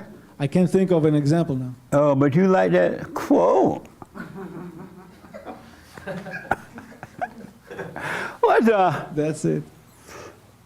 Joel, you say you stand up for the truth? Let's see what Joel have to say. I agree. Did I see your hand? Yeah, no, I'm Okay. saying I agree with what he's saying about the quote. About the what? About the quote. Is it on? It's on. Yeah. And what was the quote? Something about it takes courage to not go along with the lie or something. The first step of courage is not to go along with the lie. Right. You agree with that? Yeah, I agree. And what is the lie that you're going along with? No, I agree with it because essentially what it sounds like the quote means is you laying your weapons down. And for example, to give an example, the lie was that Jesus was. But that's not what he's talking about. Right, that's what the quote means. That's what. Oh, you heard the quote? Yeah, that's what it means. Did it mean that to you too? Jesus? Yeah. Well, He don't even believe in Jesus. Well, let me finish the example. Maybe it'll make more sense. He a Jew. Oh, I like the Jews now. I've been to Israel. But I love Israel. Okay. Don't be picky in my place tomorrow. I'm playing. But go ahead. So going along with the lie, standing up for the lie. So I'll give an example. When they were crucifying Jesus, right, they were beating him up and all that stuff. When that was happening and they were calling him the devil and, he didn't participate in the lie. So the courage he had was by laying the weapons down, not doing anything. And that's how he bought us back. So yeah, there is courage in not standing up and just saying, there's a time to stand up, but in just surrendering your efforts or not trying to prove something, or that's what I think that quote means, is laying your weapons down. And when is there a time to stand up?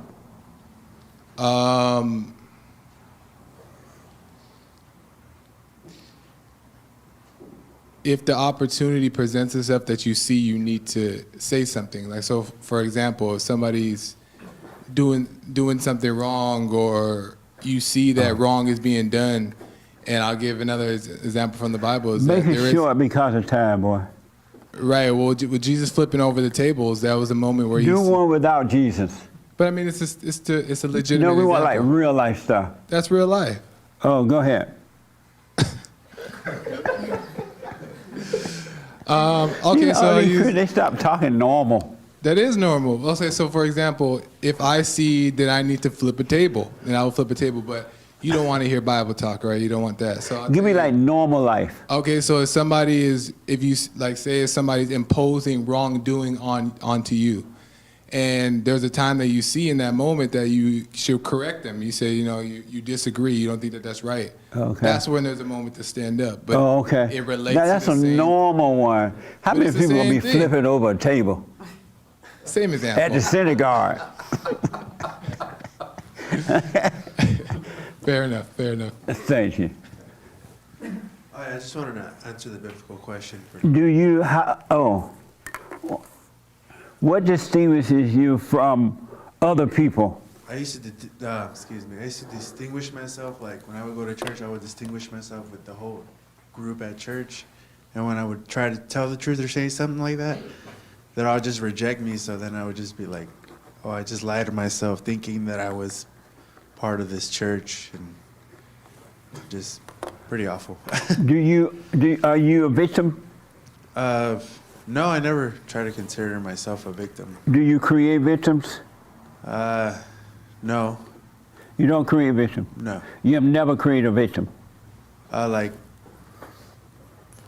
towards somebody else or towards myself? So you never created a victim? Oh, I never created a victim. Like, I feel sorry for that person, or is that what you're creating? That's how you create a victim, right? Have you ever created a victim? No, because then I just would fall into my thoughts and believing that. So you never created a victim? No, I guess it just happened naturally. I saw maybe in a way. So have you ever created a victim? Yes and no, sometimes, I guess. Yes and no sometimes? Yeah. What the? In a way, I guess you do feel bad for people, but then you realize, like, why should I feel bad? Because they're causing me to feel sad for them, but you don't know their intentions either, Oh, okay. Let me do this real fast. Yeah. Have you ever created a victim? I'll just ask that way. Have you ever created a victim? I think I have. You have? Yeah. And how did you do it? By breaking my daughter's heart. I don't know. I hurt my daughter pretty bad. And you created a victim by hurting her? Yeah. Oh. I think so. Are you a victim? I used to think I was. And why? Because I believed everything. I believed all the things that bad happened. I deserved it and all this. And I used to think like all these things happened to me. Oh, because of me, because of that. But the thing that when it all changes when I forgave my mother. And then I started realizing there are no victims. It's just all lies. It's just thoughts. Ain't none of that. None of that's true. I don't distinguish myself. Ever since I forgive my mother, some weird stuff has happened to me. Like I see everything different. Amazing. I don't see no victimhood. I don't see it. Okay. Francisco, are you a victim? No. And do you create victims? No. Have you ever created a victim?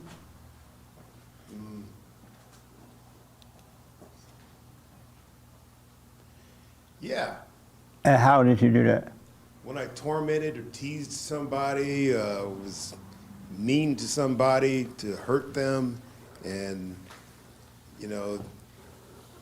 I'd walk away and say, why did I do that? Why was I mean and angry at that person? And But how will you create a victim by being that way? I can't create anything. It was just But you just said you did. Looking, because I can't create anything. I look back and see, hey, why did I hurt that person?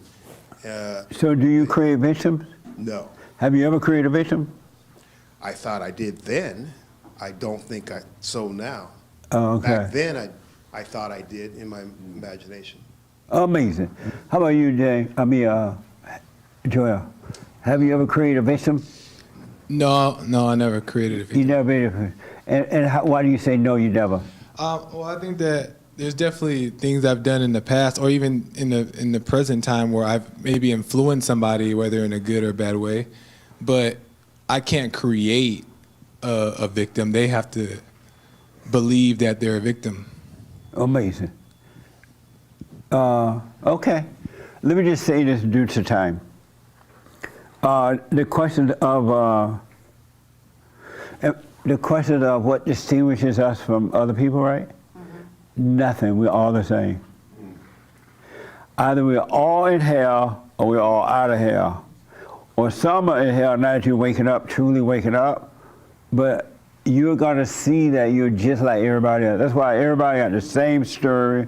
Those in hell suffer just alike. Those who are out of hell stop suffering. And we are a spirit. We're not our body. We're not our food. We're not our talent. We're not our anything. We're nothing. And there is nothing that we should be identified with.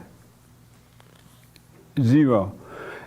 As long as you identify with anything or anyone, even the intellect, you are in hell. And you're not yourself. You're not the way you were created. You're in hell. It's an illusion. And the problem with overcoming hell is that you have identified with so many things. So many things. And everyone in this room, including me, have created a victim. Everyone have created a victim. A good example is when you were going into the liquor store and the person asked you for the money. You didn't have to respond at all, or no, or yes, I ain't giving you none. Either way, right? But you created a victim by giving a false answer. Because it would have made the person mad, or would have done this, make the person feel good. But if you didn't participate at all, you would not have created a victim. When you can't live without an opinion, you created victims. And you make up reasons. For example, I asked Hake this morning about the biblical question. We had two choices, right? And so I said to Hake, give me the first biblical question that we came up with. And instead of giving me the first one, he gave me the second one. And then Joel responded to the second one. I'm like, well, hey, I didn't ask for the second one. Why did you give me the second one? I asked for the first one. And then what happened after that, Hake? I started to make an excuse. The first one, because it had gotten kind of mixed up. It was, I knew what the first one that you had given me was, but it was potentially. And I knew what the first one was. Yeah. So I just said, give Joel the first one. Right. And what happened? And so I gave him the first one that he'd been exposed to, because he'd been exposed to that second one first for him. So I basically got confused in my mind, like. Now I'm confused some more. And so you're like, human beings don't follow instructions. And I got slightly embarrassed, and so I'm like, well, the first one. Right away you start making excuses. I stopped because I kind of knew, and then I was confused about what my answer was going to be anyway. You just started cracking up, and so did I. Because the mind is always at work, and it always causes you to make up excuses and lie. And the way you can know when somebody's lying, I almost don't want to tell y'all this. I don't know if you're ready for it yet.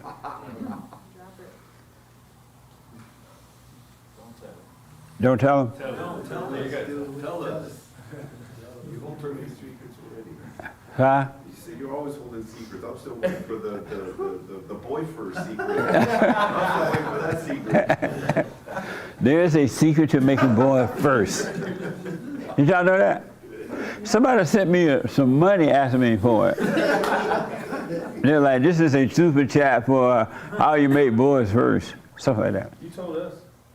At the meeting, right? But you didn't tell nobody, right? Oh, okay. Yeah, what happens at the meeting stays at the meetings. Amazing. I'm going to hold this for a week.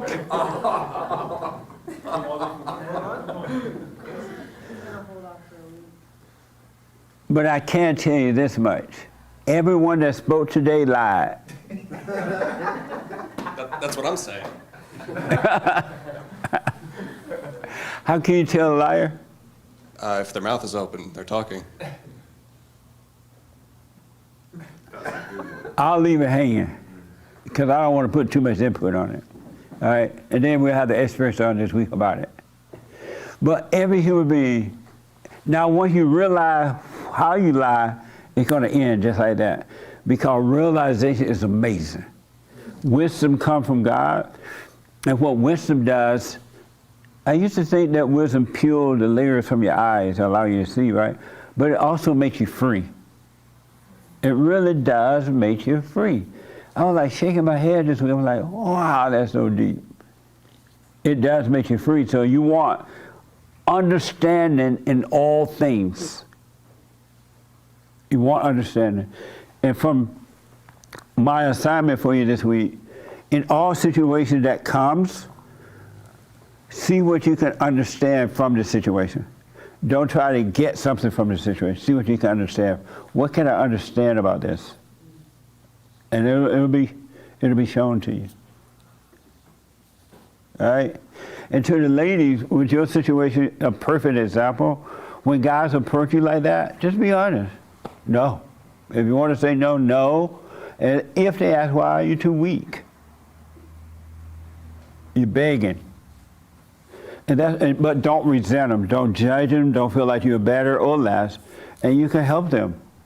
Because some guys, well, most of them, they don't want help, but most, especially coming from ladies, they don't. How often do men hear the real truth from a woman?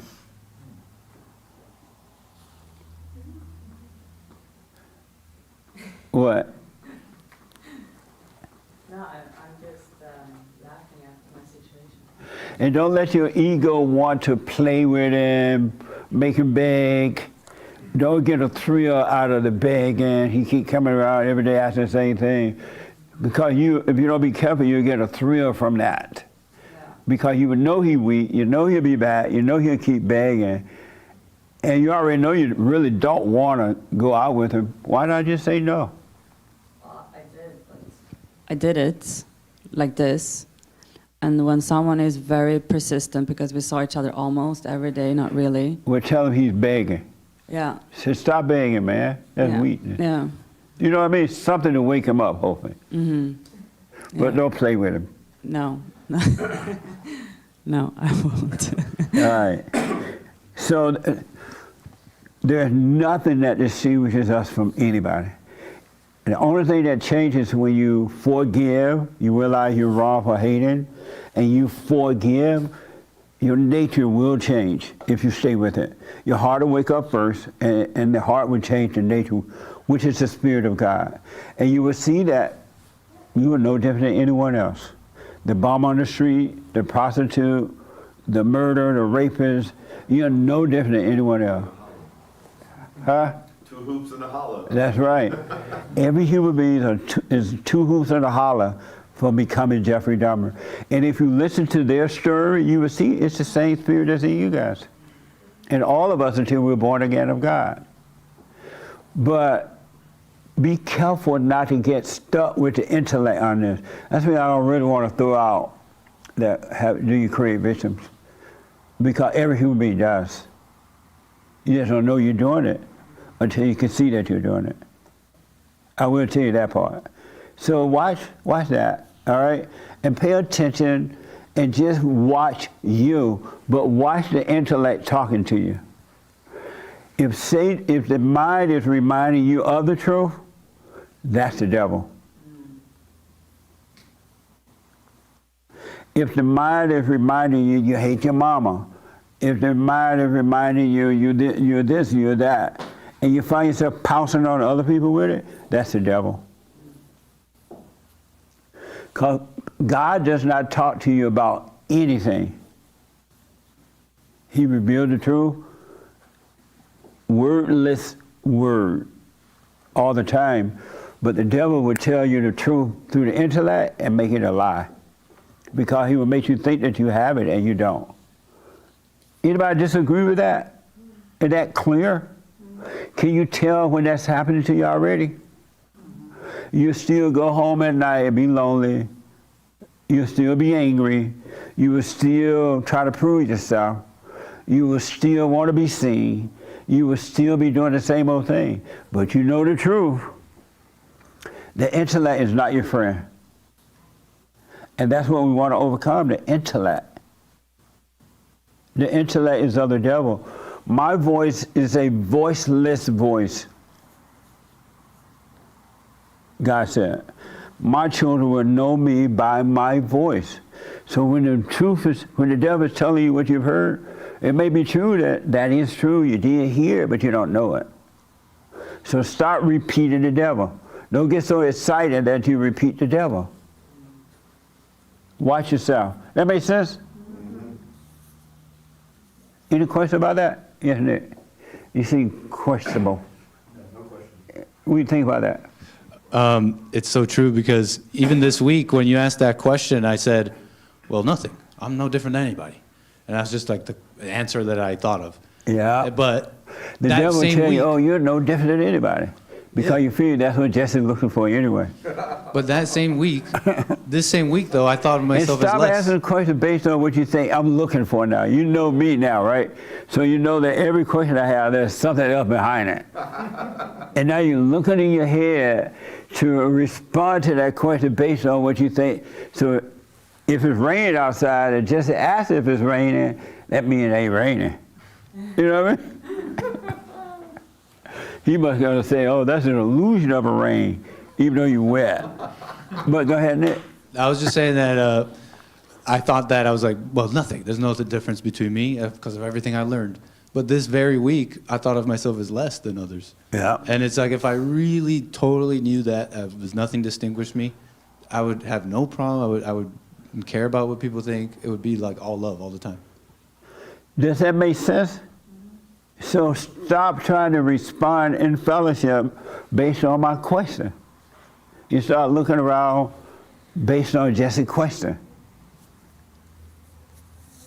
That makes sense? What do you think about that? And I'm not asking you to be cautious. I'm just wanting to get some feedback, and we got to end here. Then I come to you. Think of a... When I ask a question, right, the devil tell you, or would tell you or whomever, oh, if he asks if it's raining, even though he knows it's raining, it must not be raining. He must be thinking there's an illusion of a rain. Yeah, I think that could be the natural proclivity. But with this question, I actually experienced it because there was one day last week where I thought I was looking fabulous, and no one gave me a compliment. So when I got home, it's so embarrassing. When I got home, I asked my husband, what do you think of this outfit? Isn't it cute? Isn't it cute? Nobody complimented me. And in that moment, Jesse, I'm like, oh my gosh, Yeah. I am so in my ego. This is so demonic. That's true discovery. Yeah. Absolutely. Not because I said it, but because you can see it for yourself. It's revealed to you. Amazing. Yes. I'm still a little confused about the creating victims. Like, how do we create victims? Because you said everybody creates victims. When you're not, let me think of a good, odd one. The career and the job, right? And I'll just use that because I can't think. I thought I wrote one down, but he's walking around thinking that his job is not a career because somebody said, oh, a career is going to college. A career is having a certain kind of job. And now he doesn't see himself having a job. He doesn't see it as no different than somebody else. So he has like a victim mentality. But when a job is just a job, or when you were going into the store and you couldn't just either have nothing to do with the question or just say no, the devil told you, oh, you're going to have to fight, or you're going to have to argue, or you're going to have to explain it. You create a victim. In that person? Yes. In that person, because you're not being honest. You're not giving them the truth. You're worried about how they're going to feel, or and how you're going to feel, or what you're going to have to deal with. You know what? Right. You know, that kind of stuff. Okay. That makes sense? Yeah, that makes sense. And a whole bunch of other stuff too. Feeling sorry for yourself, all kind of stuff. When you teach somebody, you'll create victims. When you teach someone, and I'm not talking about practical things, how to build a house, how to fashion. You know, I'm talking about when you teach somebody about the truth, you create a victim. Because look at it, that person think they know the truth, they go into the intellect. And you can't tell them anything. And they fight to be heard, and they fight to be seen. That's a victim. That makes sense a little bit? Watch these things. Just watch yourself, and you will understand the whole world around you. You will understand every human being when you understand yourself. Really, you really, really will. And everything that you think about yourself is wrong. Everything. Everything you think about other people is wrong. Everything. All thoughts are all lies all the time. You want to live a thoughtless life, a life without thinking. It's an amazing life. I saw a hand somewhere. Yes, and then I got it in it. I just wanted to say real quick, one thing that showed me that I wasn't anticipating what the answer would be from you, because I have done that in the past for sure, is that with this biblical question in particular, I felt the pain. Like I felt the ego pain of that realization that I'm no different. So I just wanted to add that. Right on. Nice. Realization is the way you want to go. You want it to be revealed to you. Now you get the intellect, we communicate, so you get the knowledge of it, but don't hold on to the knowledge of it. Just let it pass in one ear and the other, right? Don't even hold on to the wisdom of it either. Never let the left hand know what the right hand is doing. So don't hold on to knowledge and do not hold on to wisdom. All you really have to do is just live, just be. Life doesn't require anything from you. You just want to live in the present, just be. That's all you need to be doing. And go about your practical day, doing your stuff to live on earth, go to work, buy your food, blah, blah, blah, right? That's all you need to be doing. You don't need to be doing anything else but being present. Any questions about that? All right, I saw your hand earlier. You forgot what it was? I think that was about the biblical question. Oh, okay. But if we don't got time, it's all right. I'm sorry? If we don't got time, I don't want to push you over. Go ahead. Yeah, what real was it? fast. Can you repeat it real quick? What distinguishes you from other people? Well, we already went over nothing. Yeah, we got it. Nothing distinguishes. Matter of fact, if you think that things distinguish you, then you got some work to do. Because Nice. you need to realize that it's nothing that separates us. Y'all understand this? Is this helping a little bit? How does it feel knowing that everyone in this room lied today? Amazing. Did you lie this morning, Joel? Maybe I did, maybe I didn't. I don't know. Amazing. So let me do this. Brand new biblical question.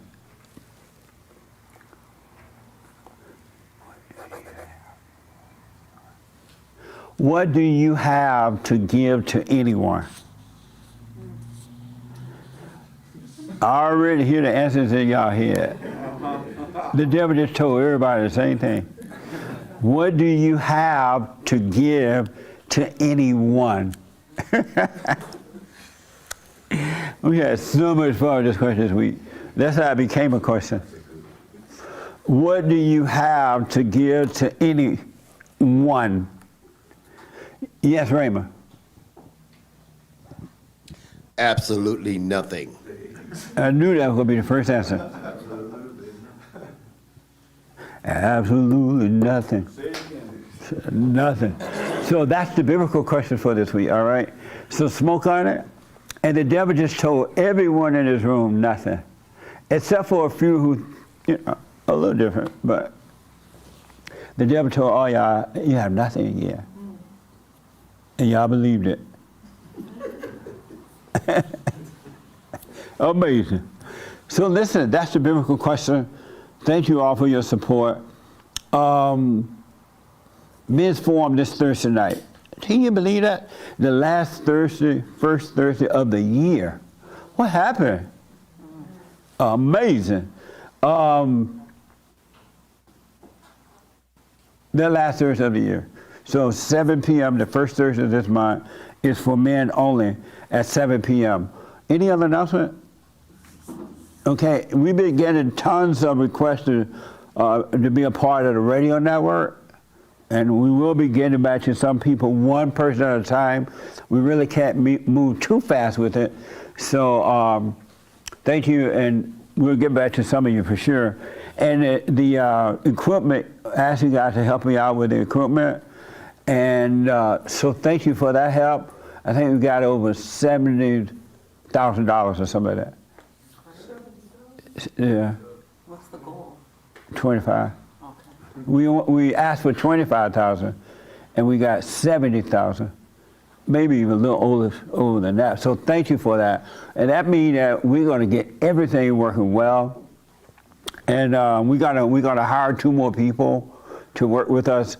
We're looking for, because we're so busy, I'm looking for a PR person to handle my schedule and stuff like that. And because I'm getting so many requests and so much stuff, it's just overwhelming. We need a PR person because some of these guys are doing 2 or 3 jobs, right? So starting next year, starting January, hopefully we'll have one. And we need a, what's the other person we needed? Oh, an accountant, someone to run the front office. Because that person has too many jobs too. So we're looking for a PR, and I don't want no PR person that don't know what they're doing. Cause I don't have time to really train you for this, and we got a lot of requests that we need to get back to. So at least have some experience, at least understand and like what we're doing. So because I don't want to be fighting with you every day about God and about. So at least be working on yourself. I'm not saying you got to be all the way there, but at least be working on yourself. All right, so we're looking for a PR person and a person to run the front office. You have to know some accounting. All right, that makes sense? And thank you all for your support. Stay with the prayer. Stay on the straight and narrow, no matter what. No matter what situation comes, no matter, as a matter of fact, welcome all situations. God said to face him. He said to come in fear and trembling. Something like that. Y'all heard that before, right? You know what that means? Who knows what that means?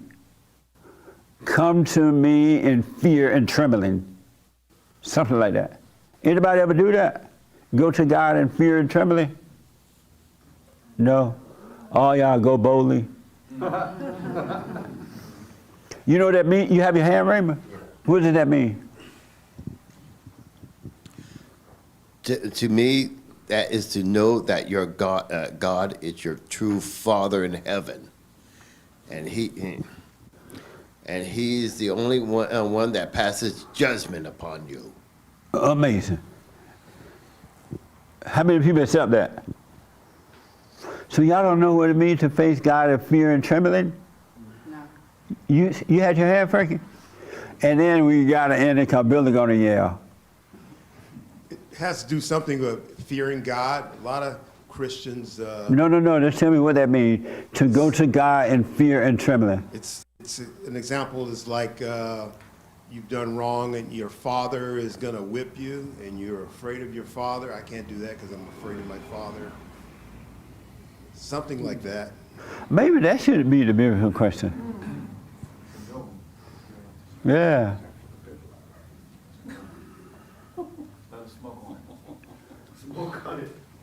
I may switch it.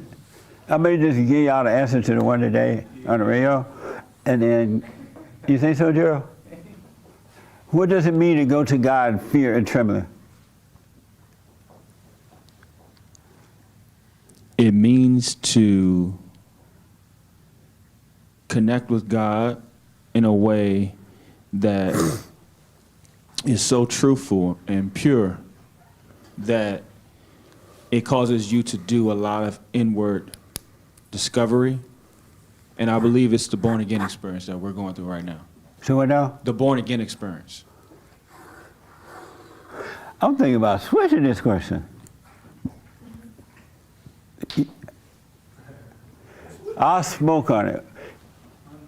Do you know what it means, Sean? I think so. Well, don't reply, because I think I've talked about it in the office already. That's somewhere. I'm going to smoke on this tonight. Some good old pot. That kind of pot you can smell up and down the freeway when you're driving. That's a good one. I'm just playing. I don't smoke pot. I may switch this. Because it's a deep question, don't you think? You think? Yeah. I may switch it. But I got to go. We're out of time. Thank you all so much. Thank you for your support. And we're going to do the super chats tomorrow, the Lord is willing, and the Creek Don't Rock. But I'm telling you, folks, there is a truth that will make you free. But you got to trust that truth. Don't trust the intellect. Don't trust anyone. Trust only the truth. Just welcome the truth in. And it will come in, it will show you things that you never imagined. All right? You got to stay on that path, though. That straight and narrow path. And it'll work. No matter what, it'll work. Don't judge yourself. It will work. All right? Thank you all so much. And thank you all for amazing fellowship today. I appreciate it. Nice.